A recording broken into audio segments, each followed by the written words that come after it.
All right, guys, welcome to another exclusive DTR interview. This time we have Rams linebacker Greg Reaves. How's it going, man? Welcome to the Rams. It's going really good. It's just been an awesome experience. I'm just taking it all in stride, ready to get to work. That's awesome. And, we're so excited to have you join the Rams. And just to start this off, we just want to hear a little bit about how you got into the game of football. What basically drew me to the game was basically just looking up to like my dad. He played ball, and then my brother, my older brother, Jabari, he played ball. So really just looking up to them, and then it was always on television. I used to always sit there and watch NFL Network every weekend, Saturday mornings. The legends like Earl Campbell. And I always kind of early on, I wanted to be a running back, offensive player, but I just kept growing. And things, happened to change a lot. So, Who would you say was your favorite player growing up? My favorite player growing up was Damian Thomason. He was my guy. He used to do the little thing in the back of the end zone. Yeah, he was fun to watch.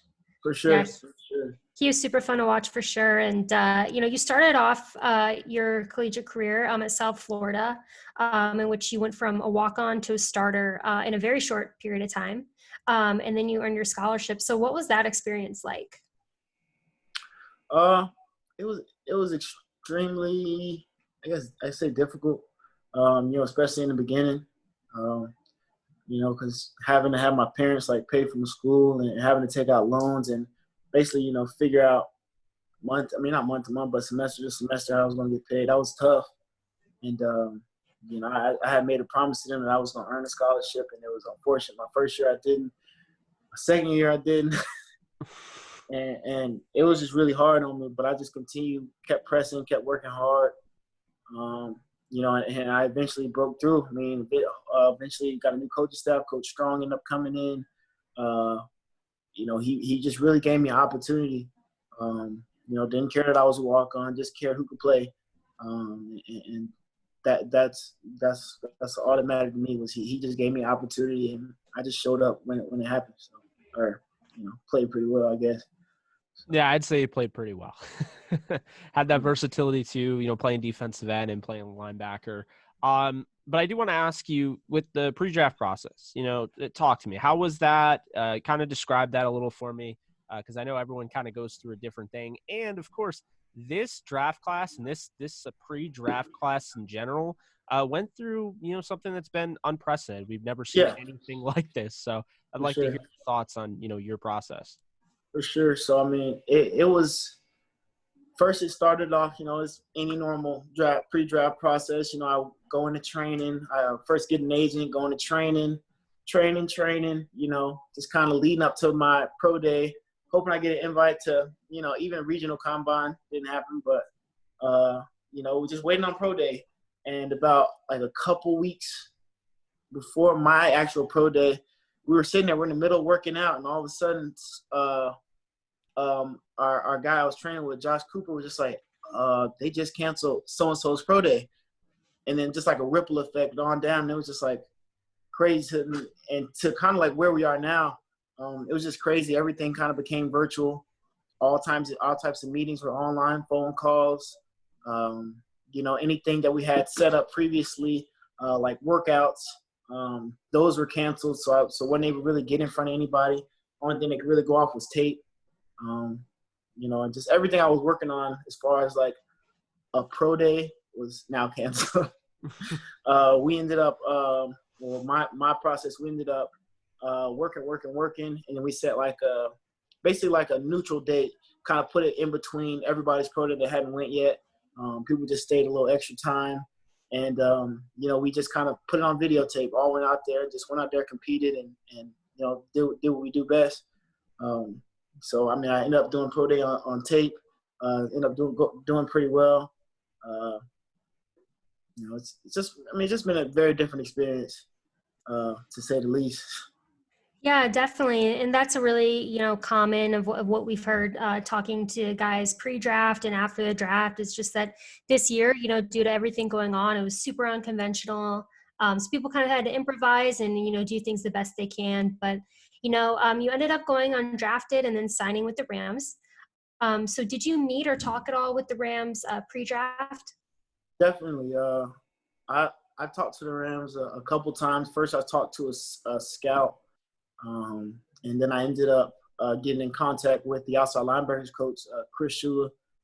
He's been there, kind of just hitting me up every now and then, checking on me, seeing how I'm doing, and even on into draft weekend, just letting me know that he was looking out for me, that he'd be fighting for me, and that he wished me the best of luck. So it's always kind of been a more of a connection. I just kind of felt comfortable with him. Yeah, absolutely. I've been hearing just throughout the week that Les Snead assigned all the position coaches to, certain, prospects, and they had a board and they basically said, go get them. So obviously, Chris Shula, that makes a lot of sense.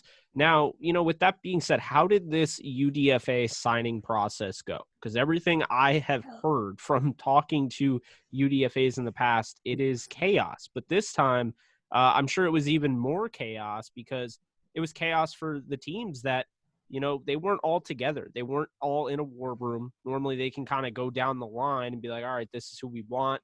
And they're already making calls by the 5th, 6th round. This was all virtual. So, talk to us and let us know how that whole thing went down for you. Yeah. So for me, it wasn't as crazy. I know the Rams like me. I wasn't sure how that was all going to play out. In about the 5th, 6th round, I got a call from my agent saying that they basically had, if I didn't get drafted by anyone else, that they'd bring me on as an undrafted free agent.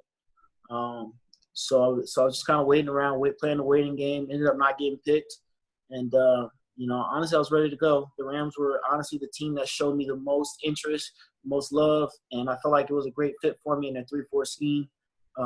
Talking to the coach kind of made me feel comfortable with what they have the outside linebackers do, dropping in coverage and rushing off the edge. So to me, it was a no-brainer. Yeah, that's awesome. And, just going into that linebacking room with the Rams, what are your thoughts on the guys that you'll be working with, and have you talked to any of them yet? No, I haven't been in contact with any of them yet. I'm really just ready to get to work. Just ready to kind of just be a sponge, learn anything and everything that I can, how they take care of their bodies, how they practice, just how to be a professional. So. Yeah, absolutely. Totally get that. You have a little bit of an interesting situation here because you're going to have a rookie defensive coordinator as your coordinator. Talk to me about that and your thoughts and maybe, what you take away the most with working with a rookie defensive coordinator in the NFL. It's going to be his first year with the program. But with that comes the entire defense is learning an entirely new defense. So I feel like I'm not coming in extremely far behind, especially from the veterans who already have a playbook, not coming in behind guys who've had the playbook for 5 years. So it's really just a fresh slate, clean slate. Guy comes in, takes a look at what he has and what's coming in. And, honestly, it's like a breath of fresh air. And I just think it enhances my chances to, break the roster and. Yeah, totally. And this next question is a question that we like to ask guys, once the draft is over and in this time period. But, looking back, what would you say was your favorite part of the pre-draft process and what was your least favorite part? Well, my favorite part, you said pre-draft? My favorite part would just have to be like training. I really enjoyed training and just the guys that I got to be around. Just got to meet a lot of very talented dudes from all over the world. I mean, or all over the country at least. And just realize we're all the same. I mean, although we go to different schools, you just realize how much we have in common. So I mean, and then. I guess the thing I didn't like was just, the fact that a lot of things were canceled, just not being able to get out there in front of actual scouts. A lot of people don't trust the validity of tapes. Those can easily be, in a word, finessed. That's probably the one thing it's kind of negative, just that. But other than that, it was a great process. it's an awesome experience. Yeah, I'm glad you said that about the virtual tapes, because I gotta say I was actually really surprised how seriously they took the virtual pro days. It was actually pretty cool because I felt like it gave everybody an opportunity, and there were some guys that were saying, like, I was watching interviews and they were saying how their virtual pro day probably put them in the draft or got them picked up because people had questions about their speed and they showed their speed. And it wasn't like, we're going to question, see how, valid this is. They were like, they actually took it seriously. So I feel like that was kind of cool in that regard. But I do have a question for you about your first NFL season. If you have one already, what is one specific goal that you have besides, of course, the roster, coming into this year? I mean, my goal outside of that is I want to contribute. Just want to contribute to the team in any way I can. If that's on defense, if that's on special teams, even as practice squad, like anywhere I can, just want to contribute. That's my biggest thing. Just want to be a part of the team. So. Yeah, totally. And just to close it out, what would you say, to Rams fans? What are you bringing to the table in LA day one? Bringing an incredibly hard worker, fast, physical, get to the quarterback. I feel like I just have this relentless effort to the football. I feel like if a running back's 20 yards down the field, I'm going to get him. Just point blank period. That's just how I play. Well, hey, I mean, that's exactly what you want to hear for somebody that just got picked up by your team. Look, we really appreciate you coming on, Greg, and it's been fun, getting to know a little bit about you. Just again, I think it's really cool. You're coming from, being a walk-on, you earned that scholarship, and now you earn an NFL contract. So congratulations. Obviously, you just stay healthy, and let's keep in touch, my man. Thank you, for sure. Thank you for having me. Yeah, thank you so much, Greg. Take care. All right, you too.